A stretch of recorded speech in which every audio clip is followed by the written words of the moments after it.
Buenas noches, hermanos, ¿cómo están? Bienvenidos, como siempre, cada martes a nuestra reunión de nuestro encuentro con la palabra de Dios. En esta oportunidad seguimos con la primera carta a los Corintios de San Pablo y vamos a entrar al capítulo 8 y vamos a ver un tema muy, muy importante. Pero antes, como siempre, vamos a ponernos en presencia de Dios para que sea Él, en unión de Manuel Pablo, que nos instruya y nos lleve para poder meditar, profundizar en el mensaje de hoy día. ¿Alguien desea leer la oración que está acá en pantalla?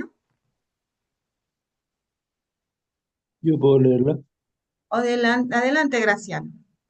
En el nombre del Padre, Gracias. del Hijo, del Espíritu Amén. Santo. Amén.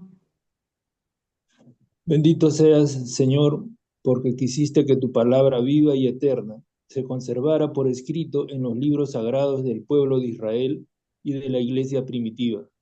Nosotros los veneramos con espíritu filial, reconociendo en ellos tu voz, que sale a nuestro encuentro a fin de revelarnos tus misterios más íntimos. Gracias a tu palabra, permanentemente actual y de inagotable riqueza, te conocemos a ti, el único Dios verdadero. Que el Espíritu nos enseñe a interpretar correctamente tu palabra y que haga brotar de nuestro corazón el deseo de meditarla, abriendo nuestra alma para alabarte, darte gracias, implorarte y pedirte perdón. Amén. En el nombre del Padre, del Hijo y del Espíritu Santo. Amén. Gracias, Graciano. Adelante, Manuel Pablo, empezamos. Gracias, Katy, hermanos, buenas noches. Vamos a dar inicio entonces a nuestra reunión de los martes, en que estudiamos en términos generales el Nuevo Testamento. Como hemos vivido juntos, hemos hecho ya el Evangelio según Marcos, según Mateo, según Lucas, según Juan, y luego hemos hecho las cartas apostólicas y ahora estamos con las cartas de Pablo. Y de las cartas de Pablo ya hemos hecho la carta a los Gálatas, que fue súper linda, y ahora estamos con la primera carta de Pablo a los Corintios. Miren, un buen camino hemos recorrido, aunque nos falta otro tanto, digamos, estamos a la mitad de la carrera. Esta es una maratón de 42K, estamos en la mitad, entonces no vale cansarse, pero sí tomar agua, refrescarse. Lo que yo siempre les recomiendo y les reitero es que no dejen que el tema sea solo la reunión de los martes, sino que la reunión del martes sea un incentivo para que cada uno lea su Biblia por su cuenta también. Entonces, por lo menos lo que estudiamos juntos, volverlo a leer. Yo creo que es lo mínimo. Entonces, se nos va a ir haciendo un hábito lindísimo. Ese hábito se llama leer la Biblia. Ese hábito se llama leyendo la Biblia a escuchar a Dios. Qué cosa más linda, ¿no? Uno diría, ¿cómo envidio a las personas que vivieron cerca de Jesús, que lo podían escuchar? ¿Cómo quisiera viajar en el túnel del tiempo y vivir esa época? Y yo les digo, hermanos, tenemos esa oportunidad. Tenemos esa oportunidad porque al leer la Biblia nos transportamos a ese momento y escuchamos a Jesús y vemos su vida, su ejemplo, y vamos más atrás todavía y vemos a Isaías y a Jeremías y tantas, tantas maravillas que contiene nuestra Biblia. Entonces, que nuestras reuniones sirvan de incentivo para que leamos la Biblia cada uno. Creo que ese sería el mayor logro y yo personalmente me sentiría absolutamente realizado. Porque como una vez les comenté y les reitero ahora, si yo tengo alguna motivación para reunirme todas las semanas, incluso hasta con dos grupos, algunos repiten, ¿no? Mi ilusión, mi motivación es compartir con ustedes el entusiasmo para que lean la Biblia, porque no tiene reemplazo. Que te la cuenten es otra cosa, que te la resuman, que te la cuenten, que te hablen lindo del Señor, pero otra cosa es leerla tú con tus ojos y descubrir en tu ritmo, en tu velocidad de lectura, en tu proceso. Eso fomenta muchísimo incluso tu más profunda espiritualidad, definitivamente, ¿no? Entonces, bueno, nos quedamos el martes pasado, leímos juntos hasta el capítulo 7. Entonces vamos a comenzar hoy en el capítulo 8. Recordemos brevemente que en el capítulo 7 vimos un tema que a Pablo le duele cuando lo cuenta, ¿no? Y es ese caso de un incesto, de una relación incestuosa, de un hijo que está conviviendo con la mujer de su padre, ¿no? Una cosa que a Pablo le duele muchísimo y llama a la comunidad a que no lo vean como algo sencillo, porque ese es el sentido, sino para qué lo dicen, ¿no? Pablo lo dice más que para revelar un pecado y hacerlo público, aunque no dice el pecador ni la pecadora, pero Pablo lo que intenta es hacer ver lo mal que está eso y que no es una conducta que deba repetirse. Ese es el sentido del capítulo 7 con esa relación que él pone a descubierto. Que los demás pensemos que ese tipo de cosas no son procedentes para la vida de ningún cristiano, ninguna cristiana. Bueno, y continuamos, ¿no? Estamos para empezar el capítulo 8, son 2 diapositivas. De la carne ofrecida en culto a los ídolos. ¿Alguien desea leerla, Pericopa? Yo puedo Aunque leer ella si quieres, Katia. Tilia te ganó a Tibio por puesta mano, Luisita. A ver, adelante, Tilio. Ok. Ah, Gracias, buenas bueno, noches. la siguiente, Luisita. Disculpa, Luisita, disculpa. Entonces, tú lees la segunda parte, pues. Ya. Con respecto a la carne sacrificada a los ídolos, todos tenemos el conocimiento debido, ya lo sabemos, pero el conocimiento llena de orgullo, mientras que el amor edifica. Si alguien se imagina que conoce algo, no ha llegado todavía a conocer como es debido. En cambio, el que ama a Dios es reconocido por Dios. En cuanto a comer la carne sacrificada a los ídolos, sabemos bien que los ídolos no son nada y que no hay más que un solo Dios. Es verdad que algunos son considerados dioses, sea en el cielo o en la tierra. De hecho, hay una cantidad de dioses y una cantidad de señores. Pero para nosotros no hay más que un solo Dios, el Padre, de quien todo procede y a quien nosotros estamos destinados. Y un solo Señor, Jesucristo, por quien todo existe y por quien nosotros existimos. Perdón. 8:1:6. No, entonces es una sola. No, acá me he equivocado, disculpen, ¿ah? Ese 1 de 2 es un error mío. Es una Bien, sola diapositiva. Lo voy a corregir. entonces me callo. Sí, ahí quedamos en la lectura, gracias a ti, Leo. El mensaje es claro, pero a ver qué comentamos. Con respecto a la carne sacrificada a los ídolos, todos tenemos el conocimiento debido, pero en el segundo párrafo añade, sabemos bien que los ídolos no son nada. Entonces, comer esa carne sacrificada a los ídolos no tiene ningún problema. Te causa, es origen de un pecado para nada. ¿Quién quiere comentar?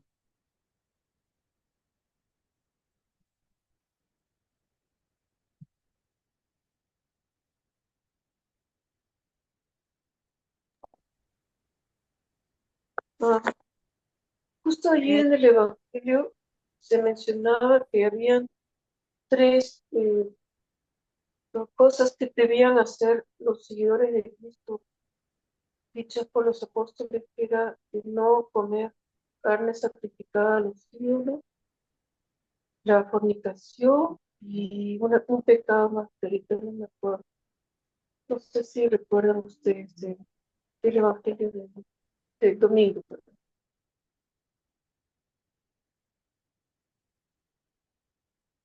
No, pero ¿era del Evangelio o era de la lectura del domingo que se refería al Antiguo Testamento?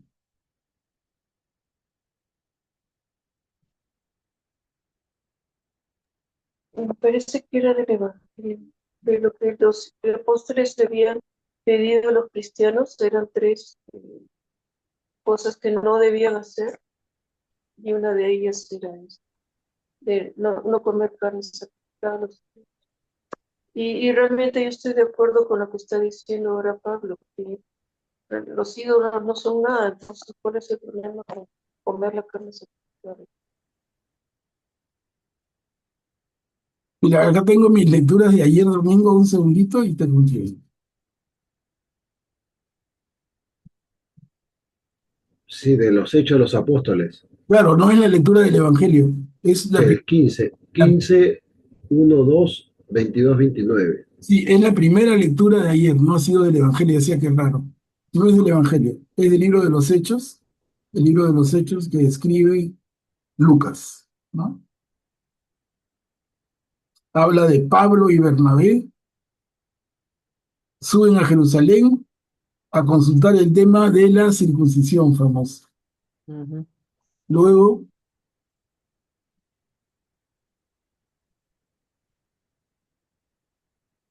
a ver un momentito, entonces le mandamos.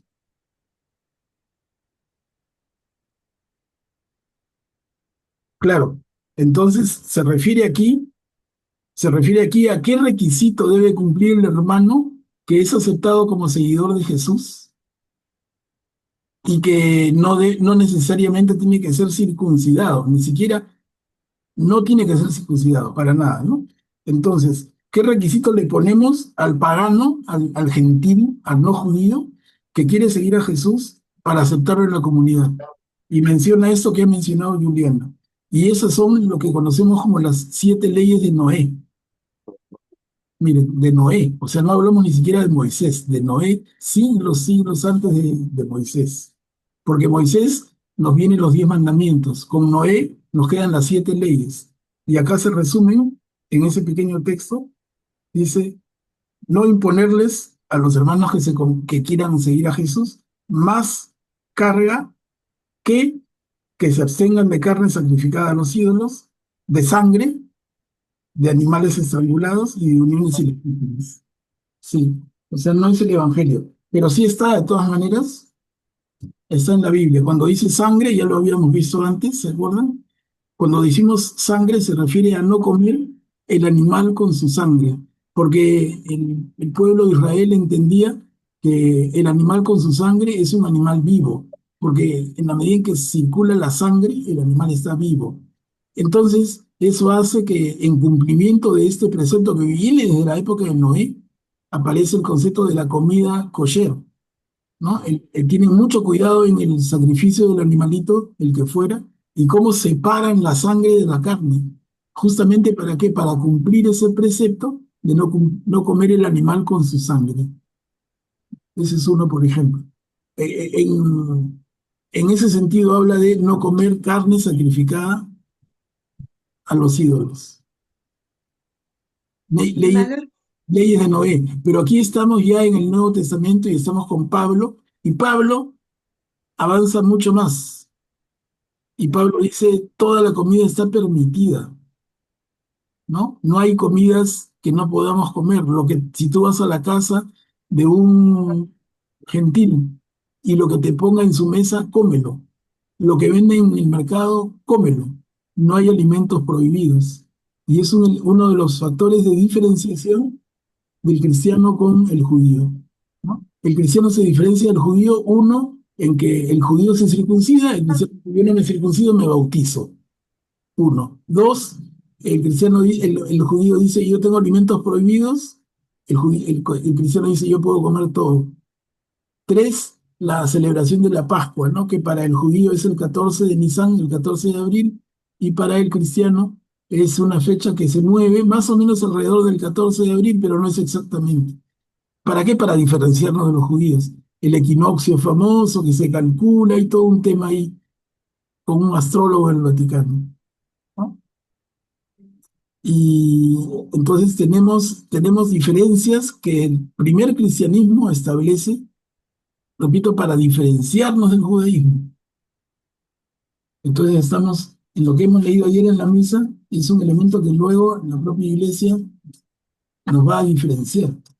No somos judíos, no nos circuncidamos, no celebramos la Pascua el mismo día, comemos todo, y hay un cuarto que no me acuerdo, pero son 4 diferencias fundamentales que se establecen desde el principio. Sí, Atilio, yo creo que estaba levantando la mano hace un rato. Sí, Manuel Pablo, quería consultarte. Un buen diccionario bíblico, por ejemplo, para encontrar los términos que a veces no están explicados en la propia Biblia, como kosher digamos, eh, A ver, un segundito, que lo tengo en la mano. A ver, vamos a ver.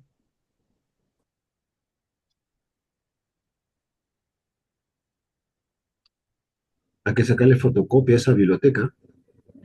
Sí, no. Ahorita lo voy a poner para todos. No, más se cuesta sacar fotocopias que... Mira, ese es uno que me encanta. No sé si llegan a ver. Sí,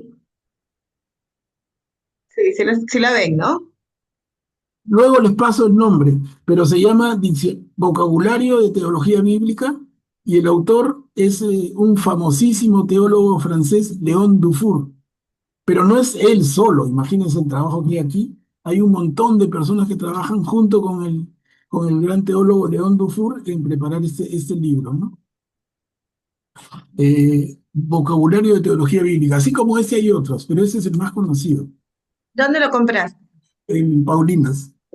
Olina, ya, para que sepa. Pero, pero digamos que, o sea, de comprar la plata del mundo no alcanza, ¿no? Hay tanto, Mm. pero los que están interesados sí les puedo dar el dato. Yo les paso en WhatsApp a Katia y Katia lo comparte, ¿no? El nombre, la edición, el año, en la editorial, en fin, los datos para que puedan, incluso la Le foto, tomas una foto para que lo vean. y que quiera puede acudir a él. Manuel Pablo, ¿puedo compartir un ratito lo que dice el padre Shekel A de ver, aquí de la Biblia? Dice, con respecto a la carne que estamos hablando, dice, se trataba de la carne que sobraba del banquete cúltico y que luego se vendía en el mercado. Y naturalmente el cristiano o la cristiana no participaban en el culto a los ídolos. Es de esa carne que él se refiere. Ahí es donde viene, dice, habla de los escrúpulos, ¿no? Por eso es que ahí, como tú dices, que la carne es carne, pues, ¿no? Ellos no participaban del culto y esa carne se vendía en el mercado. Entonces ahí venía el de que si comían o no comían. sí, claro, y lo va a decir luego, en esta misma carta lo va a aclarar con mucho más detalle Pablo. Pero es que el principio es el que está en el comienzo del segundo párrafo, ¿no? En cuanto a comer la carne sacrificada a los ídolos, sabemos bien que los ídolos no son nada. Entonces, ¿qué es eso de sangre sacrificada a los ídolos? ¿No? ¿Qué es eso? Es un acto pagano. Y nosotros cristianos tenemos que someternos a ello. Y una pregunta, Manuel Pablo. Aquí en la parte, aquí es donde me ha dejado pensando. Dice en la parte que dice que para nosotros no hay más que un solo Dios, el Padre, de quien todo procede y a quien nosotros estamos destinados, y un solo Señor, Jesucristo, por quien todo existe y por quien nosotros existimos. Pero nosotros hablamos y sabemos de la Santísima Trinidad, pero acá no menciona Pablo a Jesús como Dios, ¿no? Ahí es donde es el Señor. Claro, no, pero Pablo lo tiene claro. Pablo lo tiene claro. Pero de todas maneras hay que tener en cuenta que este concepto de la Trinidad, tal y cual lo conocemos hoy, se ha ido desarrollando en los años y en las décadas iniciales después de la resurrección de Jesús. El tema ha ido tomando cuerpo y es recién en el concilio de Nicea, en el año 325. Miren, ¿cuántos años han pasado? Del año 30 que Jesús sufre su pasión y resucita, del año 30. En el año 325 el concilio de Nicea dice, habla de la Trinidad, habla de Dios uno y trino, habla de Dios Padre, Hijo y Espíritu Santo. Entonces, este concepto se ha ido desarrollando. Incluso si nosotros volvemos a leer, que los invito a hacerlo, ya lo hemos estudiado juntos, pero va a ser más fácil. Lean el Evangelio según Marcos y a ver, díganme, oye, pero si no dice Jesús es Dios, y es Marcos. Miren a Mateo, miren a Lucas. Ya llegamos a Juan, el Evangelio más maduro, y ya lo encontramos mucho más clarito. Lo encontramos mucho más clarito, pero no, es un tema que se va desarrollando en nuestra iglesia. Está, porque una vez que se determina, luego tú regresas y lees las cuatro versiones del Evangelio y lees todo y todo lo vas entendiendo mucho más claramente. Pero no está pues en Marcos que diga. Pedro en Marcos dice, tú eres el Mesías. Y luego cuando ese mismo episodio lo cuenta Mateo 10 años después, dice, tú eres el Mesías, el Hijo de Dios vivo. Pucha, ya avanzó, ¿no? El Mesías, el Hijo de Dios. Pero Pedro no dice, tú eres Dios. Eso lo va a decir casi, casi así de claro el Evangelio según Juan, que es el más maduro de los cuatro. Pablo escribe antes que ninguno de los cuatro evangelios. Recordemos eso. Pablo escribe antes. Cuando Pablo escribe sus cartas, y por ejemplo esa primera carta a los Corintios, no estaba escrito, hermanos, ninguno de los cuatro evangelios. No existían. No es que Pablo pudiera haber leído a Marcos, haber leído a Mateo, no habían escrito nada todavía. Los primeros escritos del Nuevo Testamento son las cartas de Pablo. Augusto, ¿puedes activar tu micro, por favor? Y buenas noches. Yo creo que aquí Pablo lo define de esta manera porque no quería confundir a la audiencia que estaban acostumbrados al politeísmo, en decir a Dios Padre y Dios Hijo, y, o sea, iba a ser una confusión. Lo dijo de esta forma, sin embargo, describe al Señor Jesucristo por quien, o sea, con las propiedades divinas de Dios, porque no solo por quien todo existe, sino, bueno, quizás la traducción de la otra parte, por quien nosotros existimos es quizás a través del cual todas las cosas, a través del cual nosotros existimos, ¿no? O sea, es una propiedad, las propiedades que está describiendo de Jesucristo es prácticamente las mismas de Dios, ¿no? Sino que está haciendo una distinción, ¿no? Del Padre procede, pero Jesucristo tiene las mismas propiedades de Dios. Está haciendo una distinción para no confundir quizás a la audiencia diciendo que ambos como si fueran lo mismo, ¿no? Pero al mismo tiempo son dos dioses. No son dos dioses, sino es un solo Dios. Es difícil, el concepto de la Trinidad es muy difícil Difícil, de pues. explicar y como dice Manuel Pablo, se definió, digamos, formalmente. Hay que recordar que los concilios, cuando se hace un concilio y define un concepto, no es que a partir de ese momento se crea, sino que se ha creído eso durante mucho tiempo, sino que el concilio lo define cuando hay una controversia, cuando ya hay una parte de la iglesia que está confundida y para evitar ya que la confusión se siga extendiendo, define el dogma, ¿no? Esto no puede seguir en ese error, esto es lo que creemos, esto es lo que siempre hemos creído. Entonces, eso pasó a lo largo de la historia en todos los concilios, ¿no? Ahí Cuando el queda. concilio lo define es porque no es algo nuevo, sino porque es algo que está corrigiendo una desviación, digamos, de la doctrina. Ahora aquí mi Biblia dice Jesucristo por quien todo existe y también nosotros. Como un poquito ya lo vemos. Juliana, buenas noches. ¿Puede activar su micro, por favor? Buenas noches. Am, lo que voy a decir es un poco, discúlpeme si no es adecuado, pero Dios es lo único que existe y es todo lo que existe. O sea, Dios es, por lo tanto, es el único y lo único que existe. Por lo tanto, nada puede existir fuera de Él.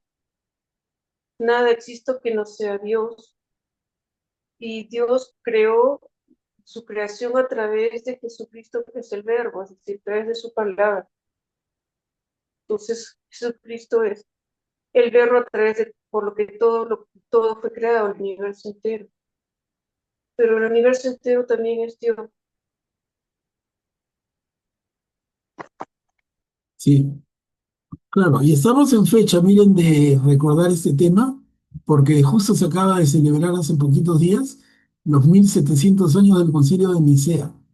1700 años, ¿no? Y ese concilio, como les digo, y reforzaba la idea de Augusto, ese concilio define el concepto de la Trinidad. Tanto así que de ahí sale el credo largo, que conocemos como credo largo en la iglesia, que habla clarísimo de Dios, Padre, de Jesús y del Espíritu Santo.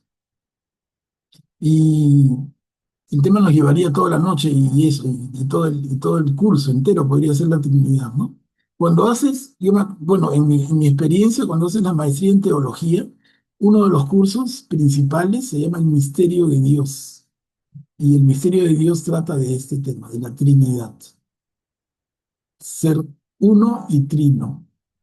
Ese es el gran tema de controversia. Si no, los judíos serían hermanitos de fe nuestros. ¿Por qué no son? Porque no aceptan la Trinidad. ¿Por qué los musulmanes no son cristianos? Porque no aceptan la Trinidad. Ellos están en la idea como los judíos de un Dios único y dicen, ese otro Dios que ustedes dicen es Jesús, es otro, no es el mismo Dios. Entonces ustedes son politeístas, tienen tres dioses, aunque quieren confundirnos y decir, yo creo en un solo Dios en tres personas, ellos dicen, no, eso de tres personas no te la creo. Para ti son tres dioses, el Padre, uno, el Hijo, dos, el Espíritu Santo, tres. Entonces yo no puedo aceptar tu planteamiento. Cuando hay hermanos y hermanas que preguntan, ¿cómo puede ser que hayan pasado 2000 años? Tan evidente, Jesús, tan claro. ¿Cómo puede ser que los judíos todavía no entiendan que ya vino el Mesías? Pero es por lo que les digo, porque en su cabecita no entra la idea de la Trinidad, que Dios sea a la vez uno y trino, no entra. Y un musulmán es lo primero que te ataca. Y un No, y también dicen, Y un testigo de Jehová también, por si acaso, ¿no? Lo pongo en la colada porque tampoco, ellos tampoco son cristianos. Un testigo de Jehová que hablan tan bonito y tocan todas las puertas, no son cristianos fundamentalmente por ese argumento. Tienen Biblia, pero una Biblia diferente. Pero tienen Biblia y la han cambiado bastante. Pero, pero ellos no aceptan que Jesús sea Dios.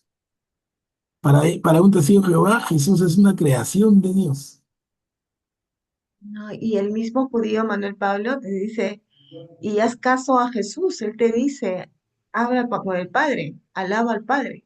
Pero ustedes, y ahí viene lo que ellos dicen, ¿no? Ustedes han creado, han hecho a Jesús un Dios, el Espíritu Santo Dios, y eso, como dicen, pues la Santísima Trinidad no existe. Y el tema es, tomo lo que decía Augusto, el tema es tan complicado que de verdad que alguien de nosotros pretenda explicarlo, pucha, que el Papa lo lleve al Vaticano y lo ponga a su lado, ¿no? Y que lo haga hablar más que él mismo, porque ¿quién puede explicar la Trinidad?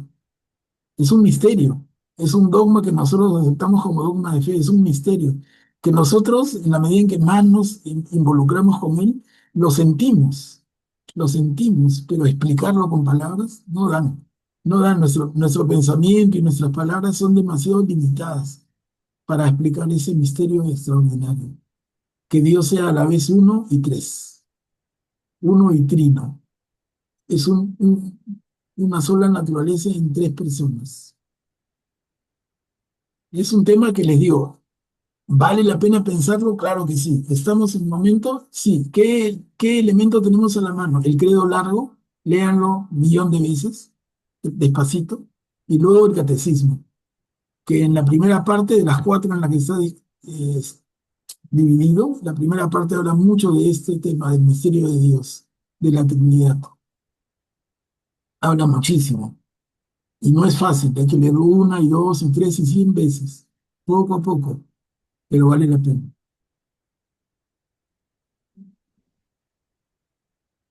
Ya no hay manitos levantadas. A ver, avanzamos. Ahora sí, Luisita, ¿puedes leer, por favor? Del ejemplo a los hermanos.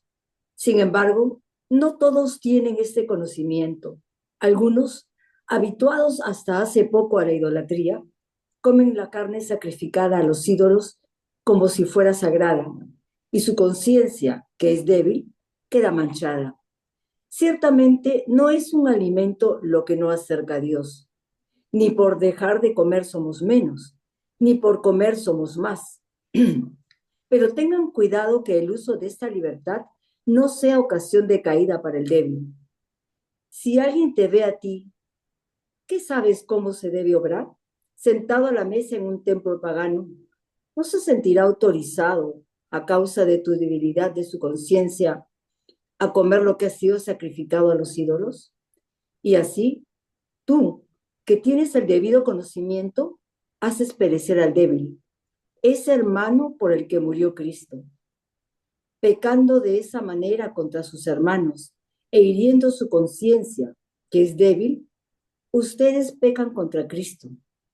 Por lo tanto, si un alimento es ocasión de caída para mi hermano, nunca probaré carne, a fin de evitar su caída. Otra vez me he equivocado. Es una sola. Miren, disculpen, ¿no? No he borrado esos numeritos de arriba. A veces los pongo cuando la diapositiva es larga, de ahí nomás tomo, pero me he descuidado, no lo he borrado. Entonces, del ejemplo de los hermanos es lo que he leído el Moisés. Entonces, miren, ha hablado del tema de los ídolos que no son dioses, que no son nada, pero acá tiene una reflexión complementaria. Siempre Pablo tan inteligente dice, sin embargo, cuidado. Cuidado con que esto sea ocasión de pecado. Cuidado con que el hermano, que no tiene una conciencia tan clara como la tuya, se confunda. Cuidado que se confunda. Y entonces luego, si ellos, hasta hace poco, habituados a la idolatría, dice, comen la carne sacrificada a los ídolos como si fuera sagrada, su conciencia que es débil queda manchada. O sea, en ellos va a quedar el pecado. ¿Real o no real? No real, pero va a quedar, va a marcarlos. Y eso es lo que nos enseña, ¿no? Nos señala. Ciertamente no es un alimento lo que acerca a Dios, ni por dejar de comer somos menos, ni por comer somos más. Pero tengan cuidado con el uso de esa libertad, que no sea ocasión de caída para el débil. O sea, el ejemplo que nosotros damos, nosotros los que somos hermanos mayores, que tenemos conciencia clara, hay que tener pero un cuidado absoluto en lo que mostramos ante los que no tienen esa conciencia y se confundan.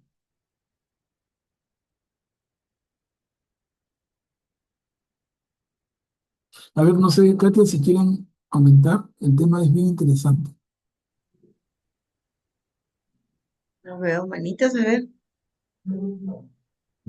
Esto no es nuevo, digamos que está reforzando lo que habíamos visto en la anterior, ¿no?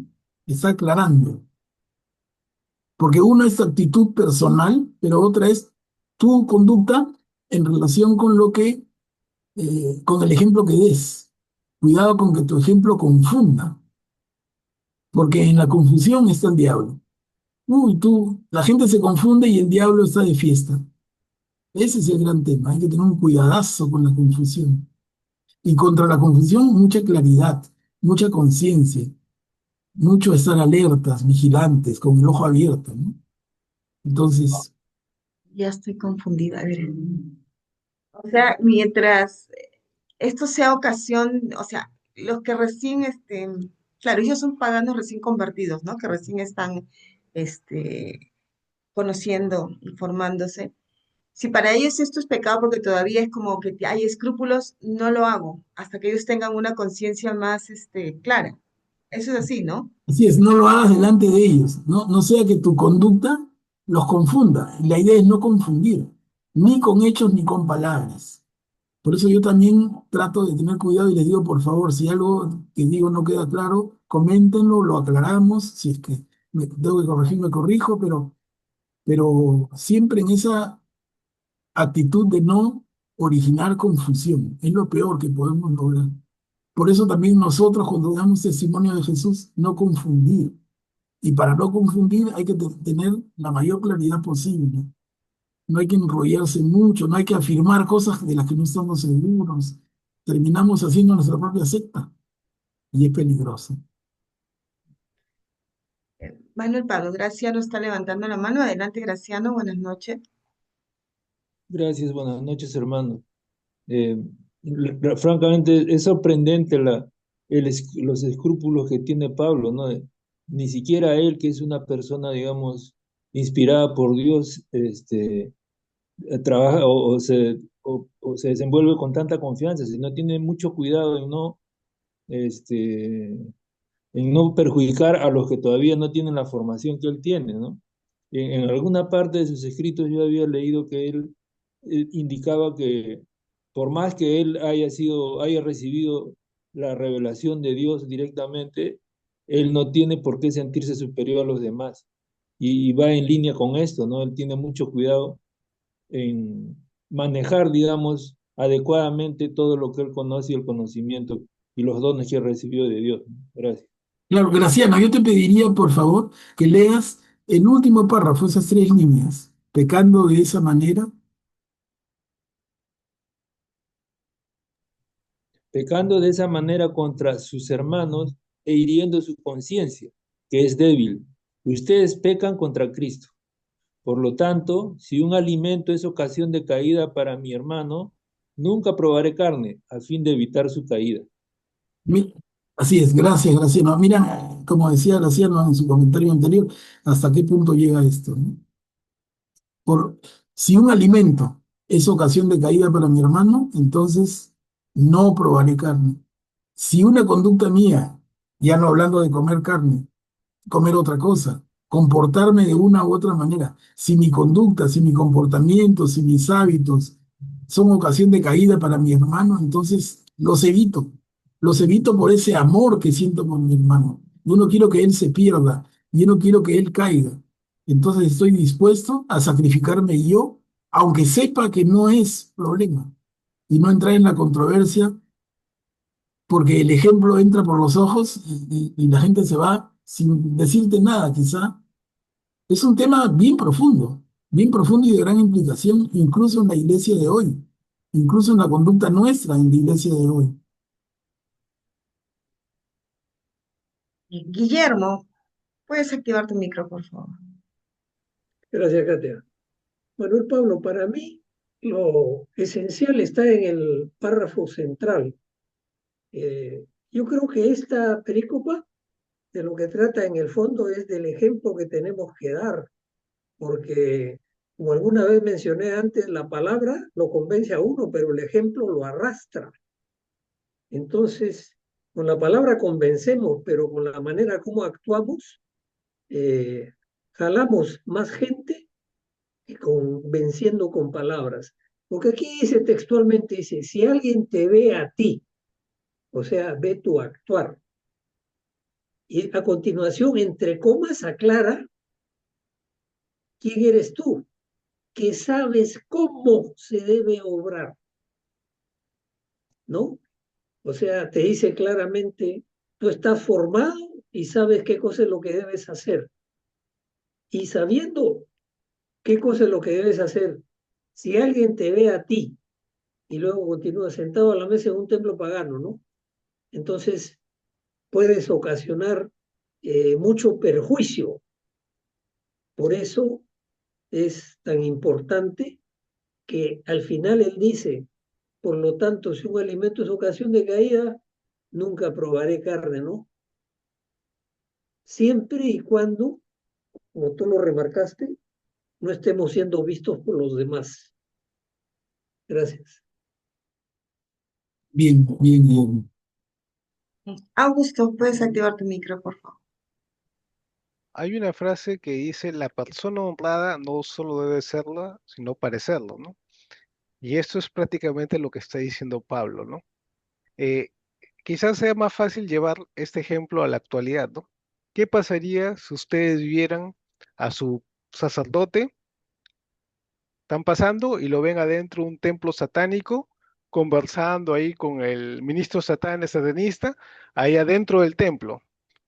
El sacerdote pues dice, no, bueno, pero yo no creo en esto, sino que estoy conversando, estoy mostrando mi caridad.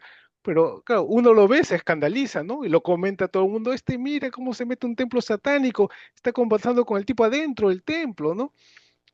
Y recordemos que Pablo más tarde mencionará que los ídolos son en realidad demonios, ¿no? Esos dioses paganos son en realidad demonios que tratan de atraer a la gente de ese modo, ¿no? Entonces es casi lo mismo, ¿no? Entonces debemos verlo por ese modo, ¿no? Y eso, tú ves a alguien haciendo una cosa de ese tipo y da un mal ejemplo, ¿no? Sobre todo si no conoces a la persona, si no sabes sus motivos, si no te ha explicado, si no te acercas a él, ¿no? Hay personas que de frente juzgan sin pedir explicaciones, ¿no?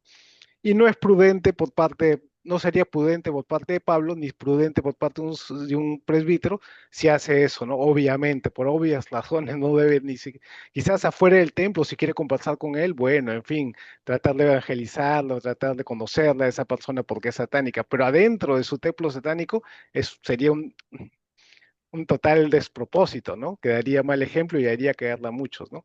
Del mismo modo, Pablo está diciendo que no comerle esa carne sacrificada para los ídolos, ¿no? Es lo mínimo que puede pedir, ¿no? Porque va a causar más problemas de lo que va a resolver, ¿no?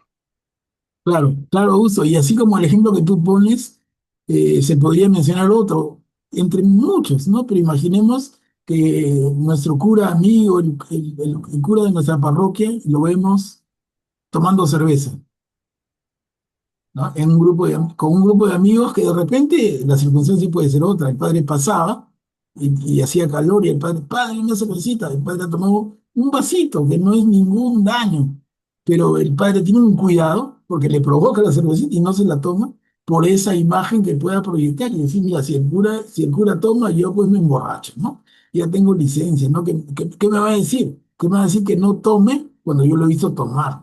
Oye, es ese ejemplo, como decía Guillermo también, es el ejemplo que proyecta la persona que Pero que es vista como ejemplar, valga la redundancia, ¿no? Esa persona tiene una doble y triple responsabilidad, tiene un doble y triple cuidado con las cosas que hace, con quién anda, de qué manera se sienta, de qué manera contesta, tiene un cuidado total y ese cuidado es 24/7. 24/7, 24 horas del día, los 7 días de la semana, porque el ratito que se descuida, alguien lo ve y habla y confunde. Es bien delicado. Manuel Pablo, pero lo conozco, he visto también por testimonios de personas que van, por ejemplo, a los prostíbulos para evangelizar y rescatan muchas almas. Entonces, si ellos estarían pensando así, no podrían entrar. Y también Jesús comía con publicanos y pecadores. Claro, no avala el pecado, pero la gente que estaba con él cambiaba, ¿no? Entonces, no hacer algo por el que dirán. O sea, entiendo lo que dice Augusto de estar en una iglesia satánica, pues, ¿no?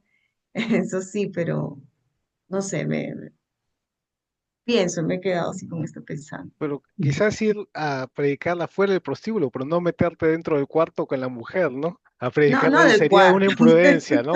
Eso sería una imprudencia. no del Quizás de cuarto, afuera sí podrías Después, estar predicando, ¿no? después de media hora sale y dice, cuarto. "Voy a convertir". Aunque no, pero en San Ignacio entraba, ¿no? Cuando lo pusieron, se puso a predicar a la prostituta y todo el mundo pensaba que estaba con la prostituta.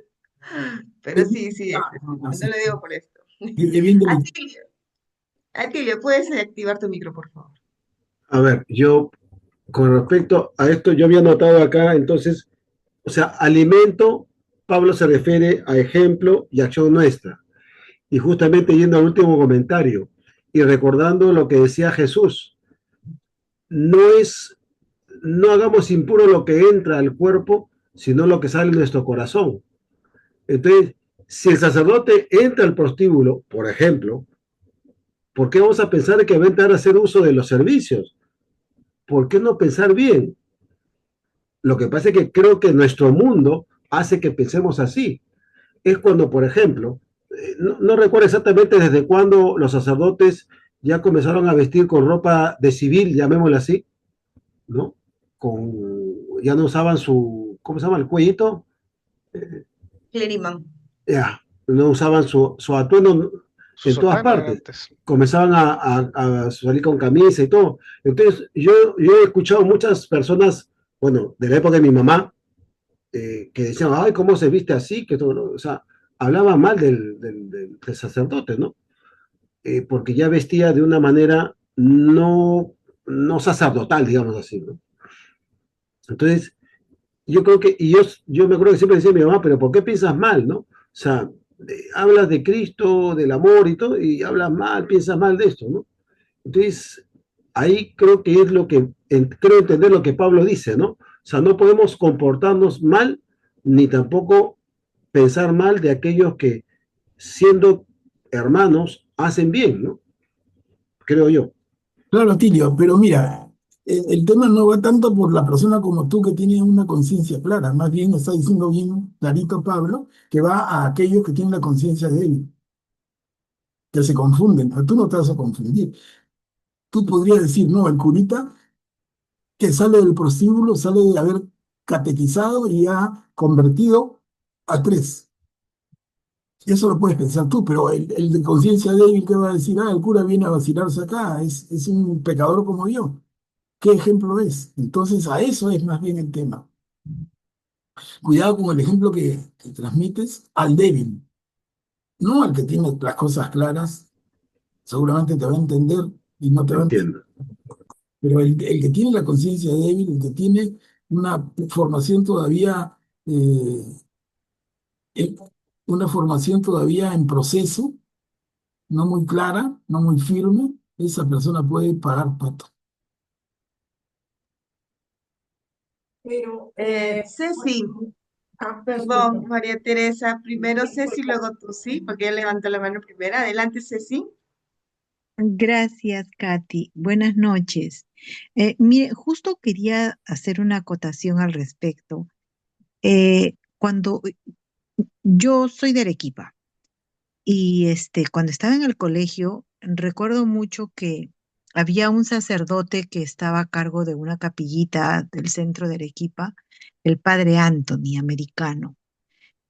Y los jóvenes, ¿no? Los muchachos del colegio, ¿no? Todos ellos hablaban mucho de él, que lo encontraban en las discotecas, ¿no?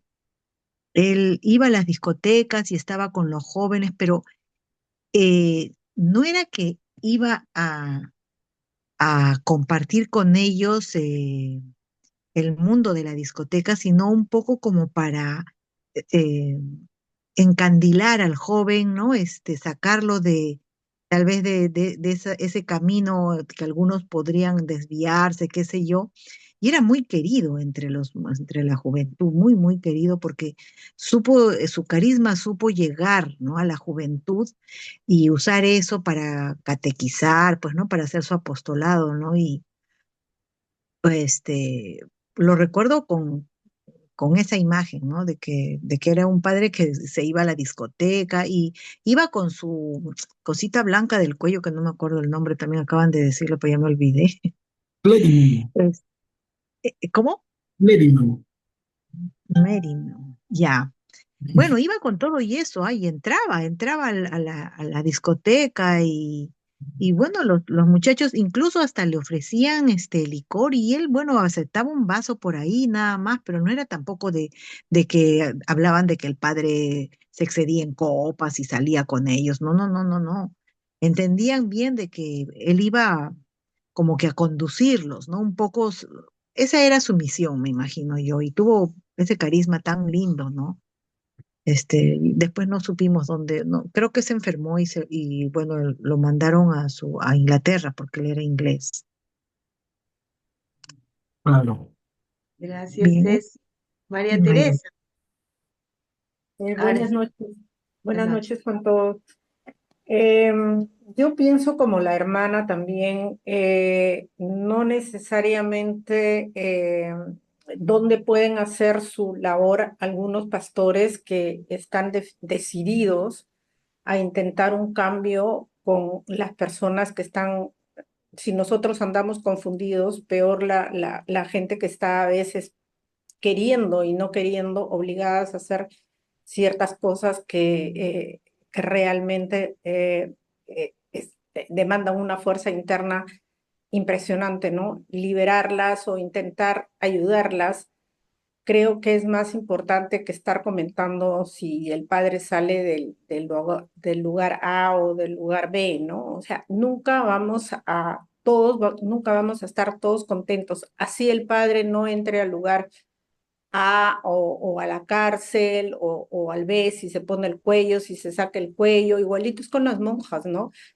Hay monjas que ya no usan hábito, que llevan un crucifijo con una cruz de madera y bueno, yo de verlas así no podría pensar que también es una laica que usa una cruz porque le gusta, porque o porque quiere demostrar que es cristiana. Ni siquiera sé si es católica o no es católica, simplemente es cristiana. Y todos creo que merecemos respetos y el tema pasa por cada uno de nuestras cabecitas. Si esa gente que tiene poca fe o que está dispuesta a criticar todo lo que ve, sea por lo que sea, porque su QI es reducido, no lo vamos a cambiar, pero sí podemos, por lo menos a la gente que está más expuesta, en condiciones más expuestas, ayudarlas. Bueno, eso es lo que pienso. Gracias, María Teresa. Augusto, activa tu micro, por favor.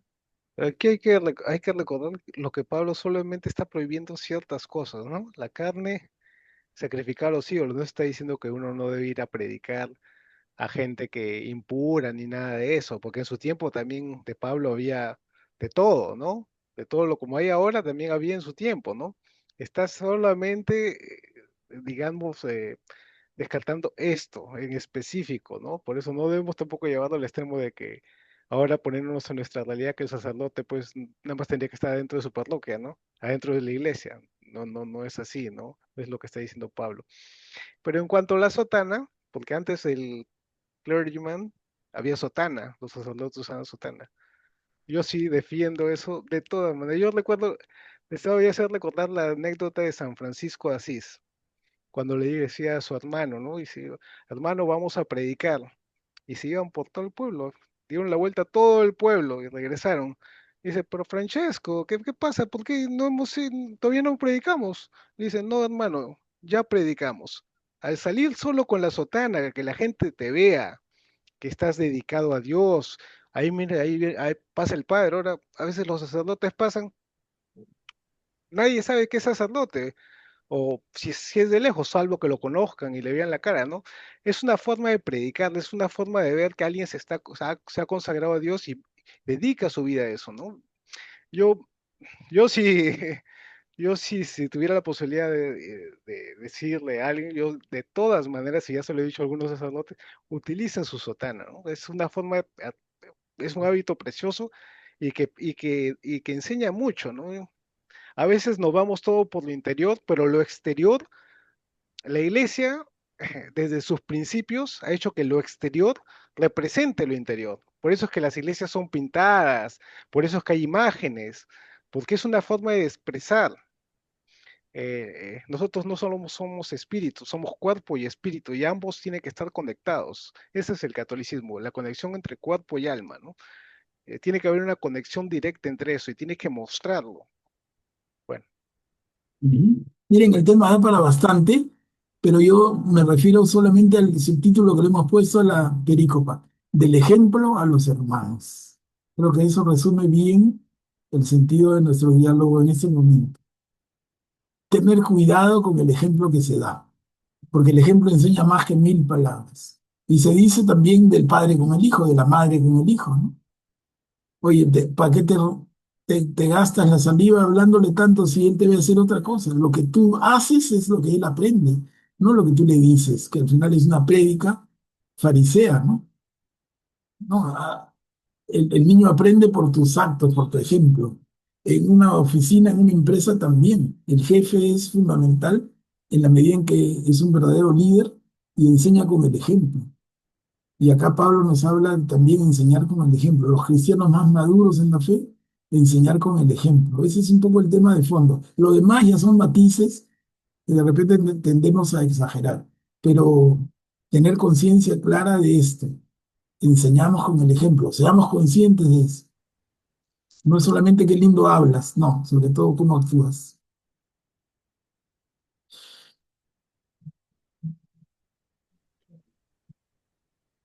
Ya no veo manitos, Manuel Pablo, levantadas. Mire, entramos al capítulo 9, los derechos del apóstol. Un ratito quiero mirar, ¿ya estoy en duda? Sí, esa sí tiene dos. Ya estaba en duda porque me había equivocado en la anterior. Son dos diapositivas, los derechos del apóstol. ¿Alguien desea leer la pericopa? Yo, Ay, no veo quién es yo. Marisol. Buenas Ay, ya, noches. Marisol, no te veo. ¿Dónde estás? Ya, ok, adelante. Los derechos del apóstol. ¿Acaso yo no soy libre? ¿No soy apóstol? ¿No he Eh, visto a Jesús nuestro Señor? ¿No Creo son que yo escucho ustedes? bajito o todos escuchan bajo. Se escucha bajo, pero sí se entiende, ¿no? A ver, un poquito más alto, Marisol, ¿te parece? Vale. Ok. ¿Acaso yo no soy libre? ¿No soy apóstol? ¿No he visto a Jesús nuestro Señor? ¿No son ustedes mi obra en el Señor? Si para otros yo no soy apóstol, lo soy al menos para ustedes, porque ustedes son el sello de mi apostolado en el Señor. Esta es mi defensa contra los que me acusan. ¿Acaso no tenemos derecho a comer y a beber, a viajar en compañía de una mujer creyente, como lo hacen los demás apóstoles, los hermanos del Señor y el mismo Cefas? ¿O bien Bernabé y yo somos los únicos que estamos obligados a trabajar para subsistir? ¿Qué soldado hace una campaña a sus propias expensas? ¿O quién planta una viña y no come de sus frutos? ¿O quién apacienta un rebaño y no se alimenta con la leche de las ovejas? Aunque parezca que hablo en términos demasiado humanos, la ley nos enseña lo mismo, Y a ver, continuamos para tener la idea completa. porque está escrito en la ley de Moisés: no pondrás bozal al buey que trilla. ¿Será que Dios se preocupa de los bueyes? ¿No será que Él habla de nosotros? Si esto se escribió por nosotros, porque el que ara tiene que arar con esperanza, y el que trilla el grano debe hacerlo con esperanza de recoger su parte. Si nosotros hemos sembrado en ustedes bienes espirituales, ¿qué tiene de extraño que recojamos de ustedes bienes temporales? Ujú. Gracias, Marisol. El texto es bien clarito, ¿no? De frente creo que podemos ir a comentarios. A ver. Dice, ¿acaso no tenemos derecho a comer y a beber?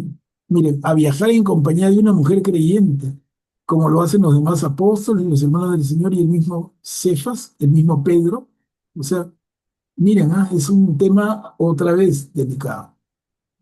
Pablo dice, ¿acaso no tengo derecho de viajar con una compañera? Y tú dirías, no, tú eres cura, no puedes tener mujer. Pero al comienzo no era así. Y el mismo Pedro tiene una mujer. Tiene una suegra que cura a Jesús al comienzo del Evangelio y tiene una hija de la cual tenemos conocimiento, por lo menos. Eh, y dice, y los demás apóstoles viajan en compañía de una mujer. Y luego el tema del sustento, o sea, el que dedica su vida al Señor debe, ¿cómo se alimenta? ¿Cómo sobrevive? ¿Trabaja al margen o su trabajo es apacentar el rebaño? ¿No? Y a eso se refiere. Ahora, no sé, a ver qué comentan.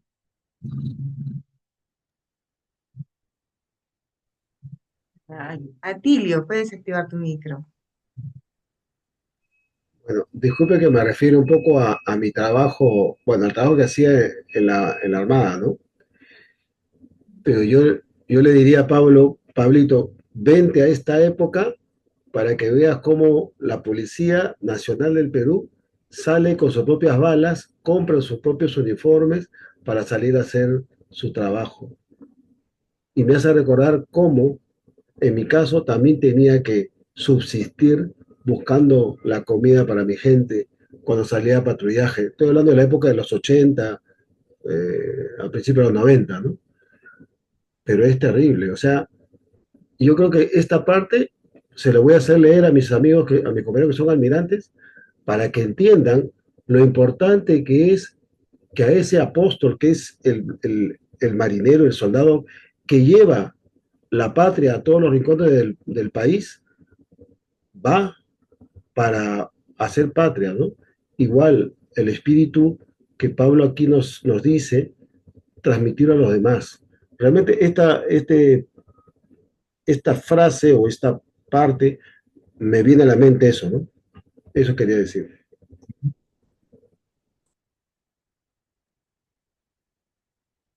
Para pensar, ¿no? Están en silencio, no quieren levantar la manita, hacer un comentario. Miren, a Ah, la mitad del segundo párrafo dice, o bien Bernabé y yo somos los únicos que estamos obligados a trabajar para subsistir. O sea, como que a los demás, ¿no? Los demás reciben apoyo, pero él y Bernabé, que son los del primer viaje, no reciben nada, ¿no? Entonces, él tenía que, y se sabe eso por la historia de Pablo, se sabe que Pablo tenía, trabajaba sobre el tejido de telas gruesas, tiendas. claro, el tejido de esas telas de lona para hacer tiendas y velas de barcos. Entonces, él predicaba mientras que con las manos iba trabajando estas cosas, que es de lo que vivía, y a eso se refiere. Pablo no se dedicaba, ya, tráiganme todo y yo me dedico a predicar. No, Pablo trabajaba, se ganaba el sustento como cualquiera, y muchas veces en el taller predicaba. Entonces con las manos trabajaba y con la boca iba hablando. Y acá también se ve que, bueno, siempre se ha visto, ¿no? Que no lo reconocen como apóstol, ¿no? Eso es lo que él sigue y hace énfasis también en eso, ¿no? Guillermo, activa tu micro, por favor. Gracias, Katia. Manuel Pablo, a raíz de esto que estamos comentando, hace muchos años, más o menos, a ver, déjame situarme en el tiempo. En la década del 70, 80 del siglo pasado, surgió en Europa el movimiento del sacerdote obrero. Los sacerdotes no es que abandonaran su ministerio, pero más que a atender una parroquia, se dedicaban a trabajar en distintos oficios. Yo tuve un amigo sacerdote que se dedicó, primero trabajó como obrero en un hotel y después hacía taxi, era taxista. Eh, Era una manera de interpretar esto que estamos leyendo acá, ¿no? Que el mismo sacerdote debía generarse su ingreso.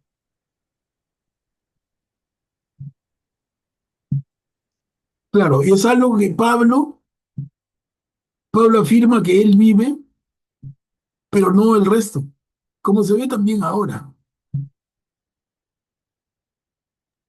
Augusto, Pero aquí Pablo es prácticamente lo que está haciendo es un reclamo, ¿no? Como diciendo, a ellos sí les dan, a mí, o sea, diciéndoles, yo también soy apóstol, ¿no? Lo dice en forma retórica, ¿acaso no soy apóstol? ¿No he visto acaso al Señor, a nuestro Señor Jesús? O sea, Él tiene los mismos derechos.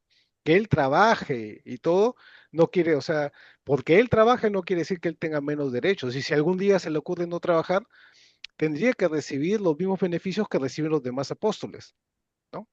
O sea, a eso se está refiriendo, no está diciendo que su estilo de vida debe ser para todos, no. Está diciendo que merece, y da el ejemplo del buey, ¿no? El no se la amarla para que coma las espigas del campo. Mientras va arando, va comiendo las espigas del campo. O sea, toda labor merece su salario. Y la labor principal del presbítero, yo no estoy de acuerdo que trabaje en otra cosa, por supuesto que no, porque si está dedicado a eso, si justamente no se casan justamente para dedicarse absolutamente a su ministerio, pues si trabaja de taxista de esto, tendrá menos horas para dedicarse a su ministerio, ¿no? Y por eso es que se supone que los fieles deben aportar para la subsistencia del presbítero, de los religiosos, ¿no? Ahora, si nosotros no queremos aportar y el presbítero tiene que trabajar, bueno, y es una desvirtuación de todo, ¿no? No estamos dando, no estamos, digamos, poniendo la suficiente importancia del ministerio que tiene un presbítero o una religiosa o un religioso, ¿no? Porque ellos son presbíteros, digamos, no son monjes. Los monjes, hay monjes en los monasterios que sí trabajan en su huerto y se mantienen y oran. es otra función, pero casi no atienden mucho al público. Los presbíteros están dedicados también a atender al público, a su ministerio, no solo sus rezos y todo. Entonces es una función más compleja. Y si los fieles no le ponemos la suficiente importancia a ese ministerio, y bueno, eso llevará eventualmente a la destrucción de la iglesia, ¿no? Porque tendrán que dedicarse a ellos otras cosas, y si ahora no hay sacerdotes, si el sacerdote, los pocos que hay, se dedican a otras cosas, pues en fin, ¿no?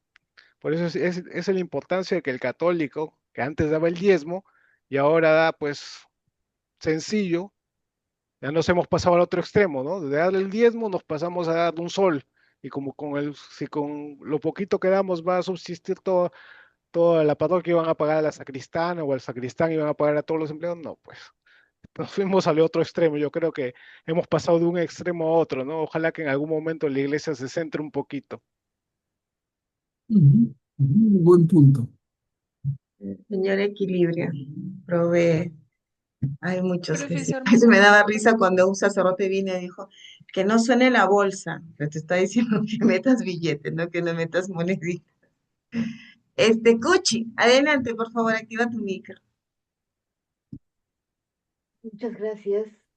Estaba escuchando atentamente lo que decía Gusto, y esa es también una de las luchas, por así decirlo, que tengo en mi parroquia, y no solamente en mi parroquia, sino a otras que he ido, donde el sacerdote eh, tiene prácticamente el día ocupado en dar clases en las universidades. Entonces, siempre está esa queja, ¿no? Confesiones, y hay que tener suerte, muy cortas, muy limitadas. No todos alcanzan a confesarse, lamentablemente, y es lo que yo digo, hay realmente sacramentos que solo el sacerdote puede eh, hacer, y lamentablemente no se encuentran. Eh, y para cualquier motivo, cualquier circunstancia, uno encuentra, quiere ver, hablar con el párroco o con el vicario, no están dando clase, les ha tocado clase. Y esa es la dificultad que yo encuentro aquí en mi parroquia, y lo que también he podido experimentar en otras. Y yo no lo entiendo. Si quería en su vocación era ser profesor catedrático, perfecto, que lo hagan, pero que no pueden darse abasto para las dos cosas. O sacerdote de Dios, sacerdote para esa vocación a la que él aceptó generosamente, o que se dedique a la enseñanza. Pero estamos escasos de sacerdotes, es verdad, y dentro de esa escasez, pues aún más escasez todavía. Es mi experiencia. Gracias. Ujú.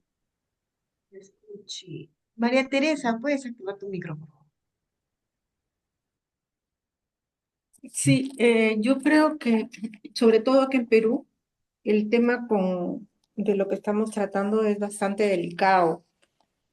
Tengo entendido, tengo un amigo sacerdote diocesano, ¿no? Los sacerdotes que nos asisten son de orden o diocesanos. Eso implica de orden que por lo menos están garantizados su alimentación, su techo, y también tengo entendido parte de su salud.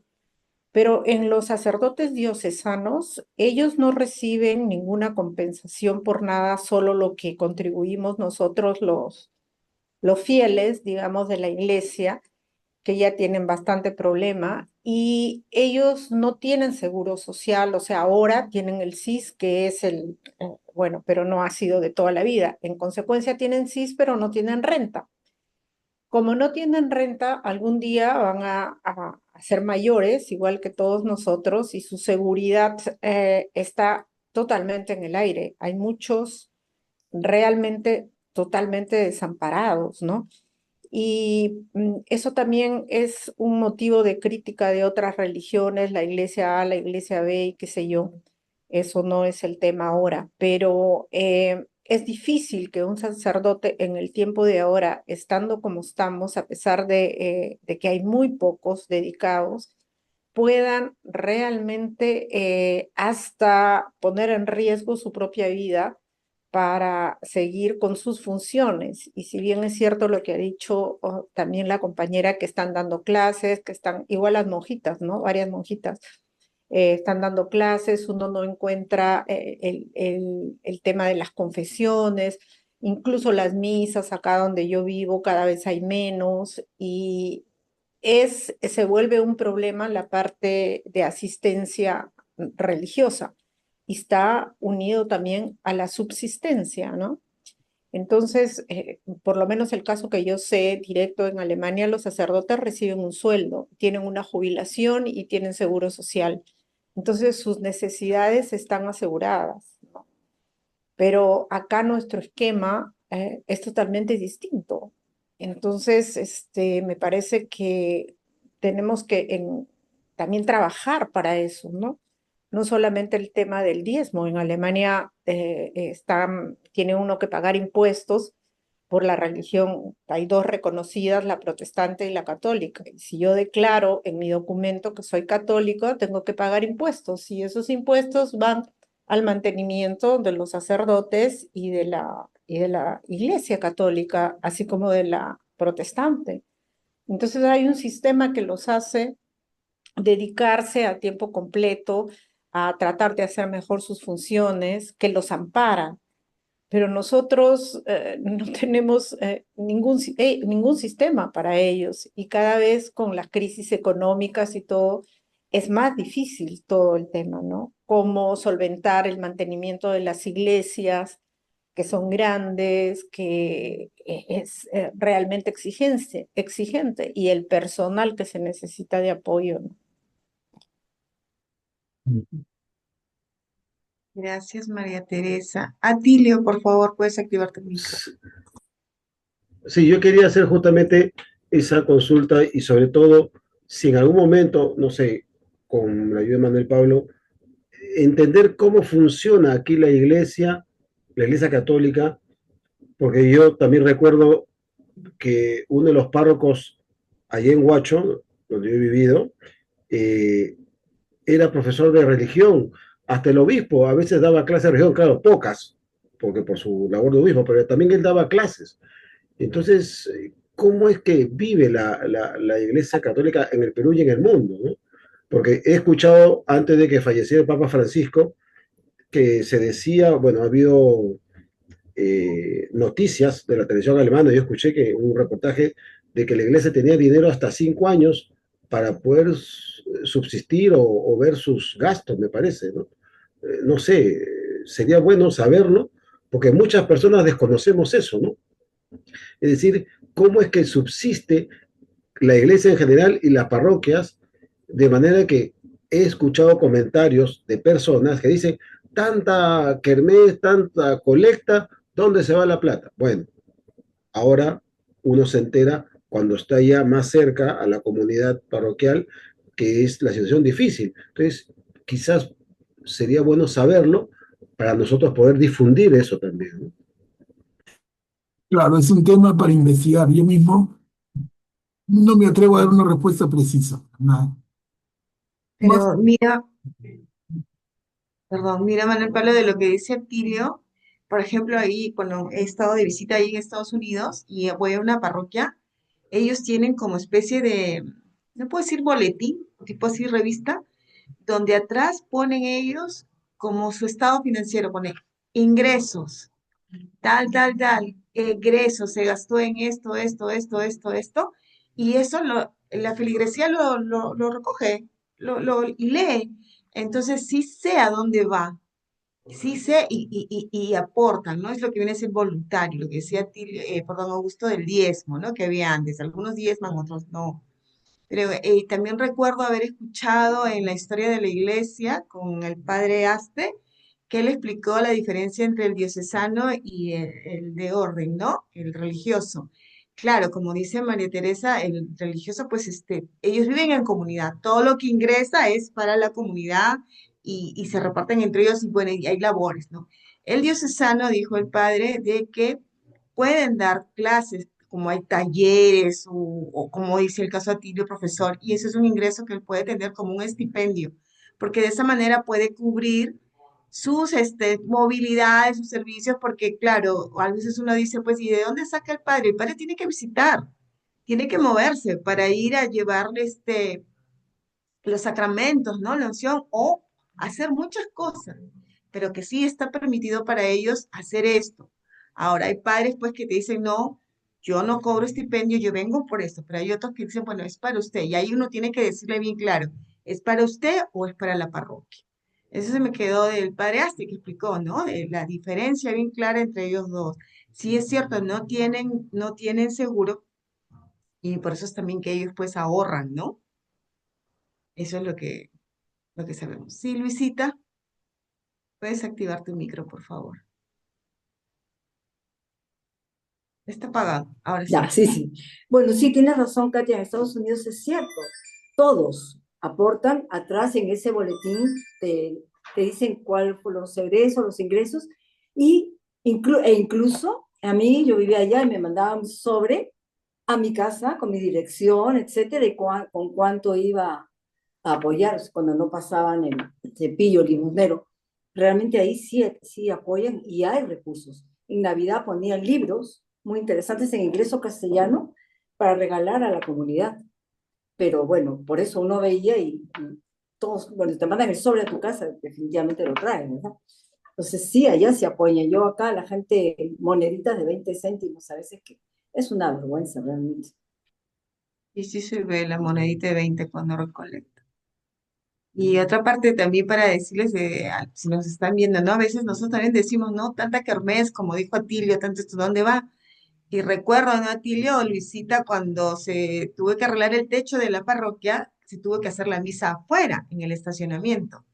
Pero para que esté la misa afuera había que poner toldo, había que poner el equipo para el micro y todo eso costaba. Y el padre decía, ¿de dónde saco? Tengo que hacer una kermés, tengo que hacer un bingo. Y de ahí salía y nos enseñó el presupuesto. Si usaba el aparato con tecnología tanto, valía 8.000 soles y tanto. Imagina. Si usaba el otro de 4.000, él usó el de 4.000. Y encima no podía tenerlo todos los días porque el techo duró 2 semanas, solamente para misa de domingo.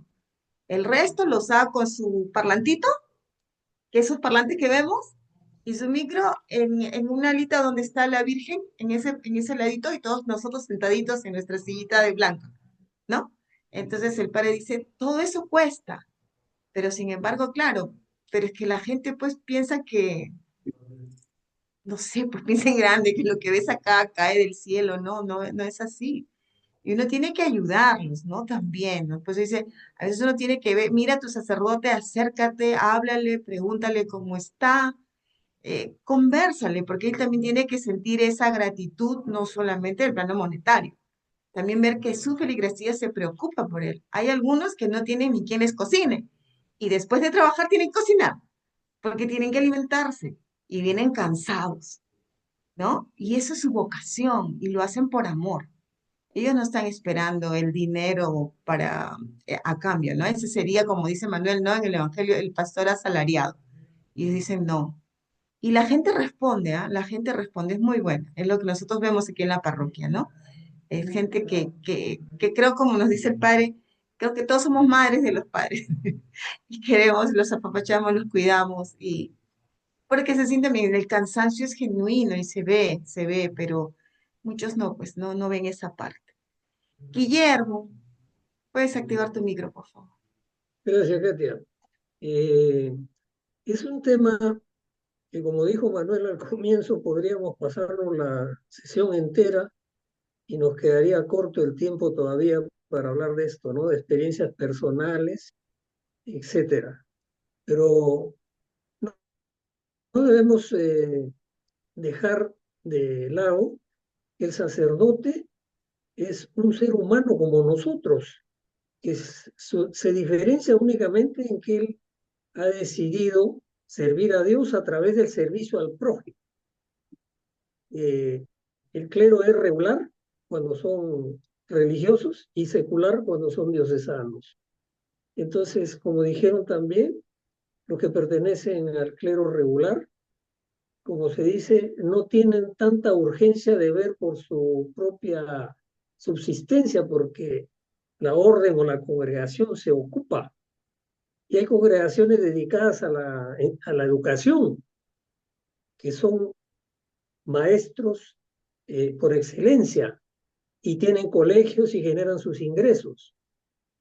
Y los diocesanos son sacerdotes que viven del trabajo que desarrollan en su parroquia a través de la colaboración que le piden a sus feligreses.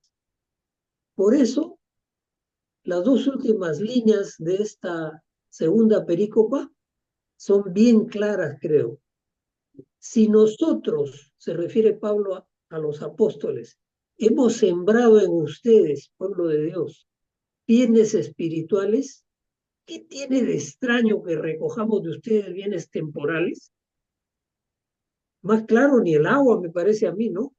Entonces, cualquier cosa que se diga es riqueza para todos, porque también se mencionó que hay que acercarse al sacerdote como ser humano y decirle, yo no solamente aprecio su dedicación al cumplimiento de su ministerio sacerdotal, sino también me preocupa usted como ser humano, como párroco nuestro, que queremos que esté bien de salud, que se alimente, que tenga un techo, etcétera.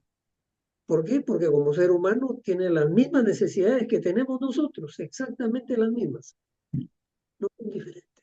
Por eso reitero, estas dos últimas líneas son demasiado, desde mi punto de vista, esclarecedoras. Si nosotros hemos sembrado en ustedes bienes espirituales, ¿qué tiene de extraño que recojamos de ustedes bienes temporales? Hay que tomar nota que Pablo se está refiriendo a quienes lo critican a él, a quienes lo acusan, lo señalan, etcétera, ¿no? Entonces lo que él está haciendo es una defensa y es una defensa fundamentada. Gracias. Gracias, Guillermo. Marisol, estabas levantando la mano. Sí, gracias. Es que yo quería comentarles algo. En uno de los cargos que tuve en mi universidad, tuve a mi cargo a una funcionaria que era de otra iglesia, como algo así evangélica, se decía ella. Entonces, me gustaba como celebrarles en diciembre, los cumpleaños, en fin.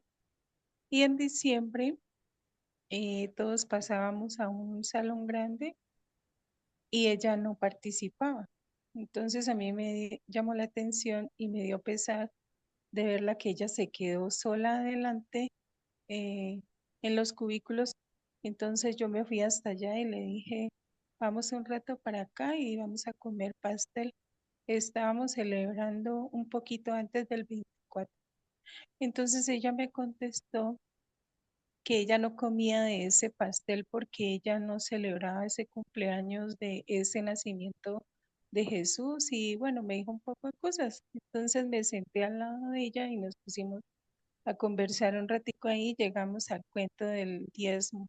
Entonces ahora que estamos, que he escuchado a nuestros compañeros hablar sobre el diezmo, ella me dijo algo que me llamó mucho la atención y es que dijo, es que nosotros en mi iglesia sí diezmamos como debe ser. En cambio, ustedes los católicos, ustedes lo que le dan al templo de su Dios es las migajas, las limosnas.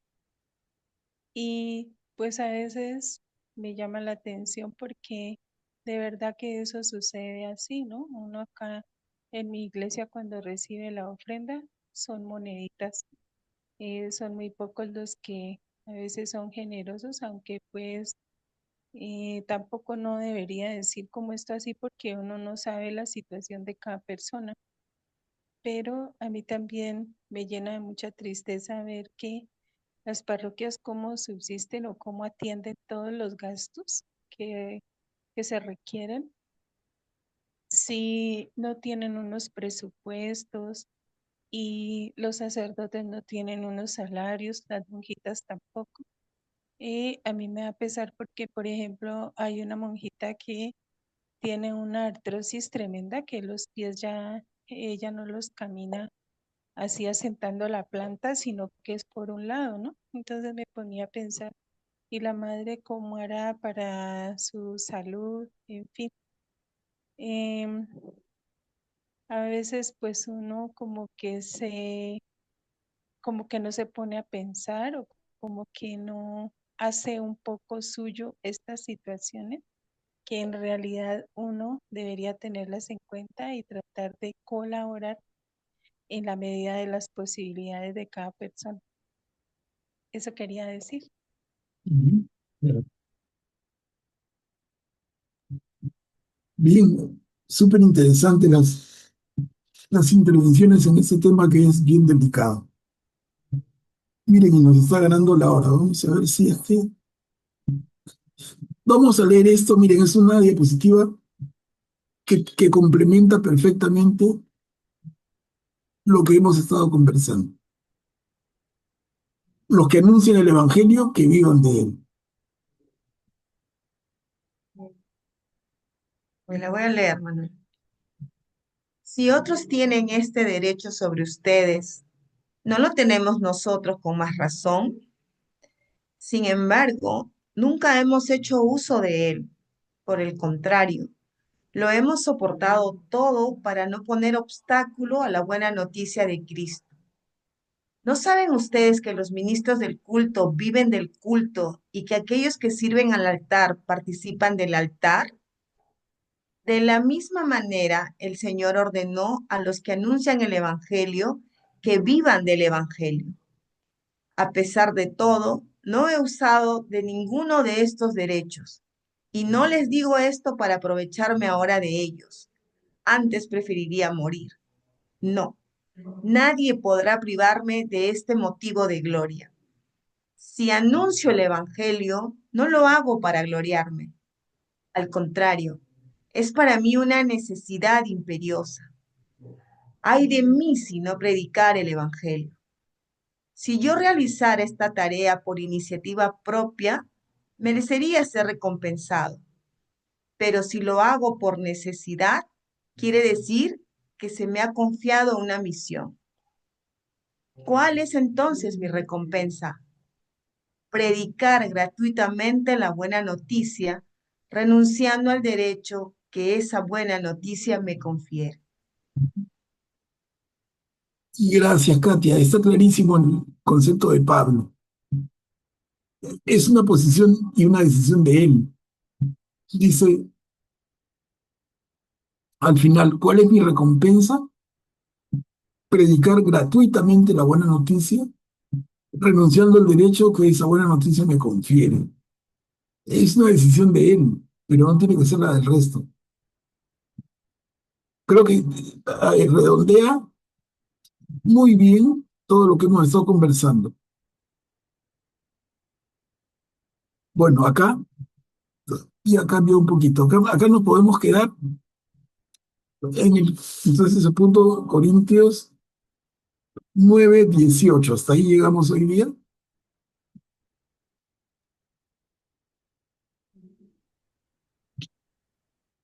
Vamos a dejar de compartir. No sé si tuvieran algunos comentarios finales. Estaba muy bonita la clase. Hoy día hemos aprendido. Todo se da mucho diálogo, lo cual es excelente para mí. Sí, sí, sí. Bueno, ha sido una clase muy provechosa. Hemos podido ver también y al menos también abrir nuestros ojos, nuestro sentir para ver en nuestros sacerdotes, porque hemos hablado mucho de los sacerdotes, de cómo podemos ayudarlos, cómo podemos apoyarlos, ¿no? Mire, Pablo nos ha hecho abrir esto. Pero bueno, ahora sí, siendo las 9:35 de la noche, tenemos que dar por finalizado la sesión de hoy día y vamos a hacer una oración de acción de gracias, que en esta ocasión lo va a hacer Luisa.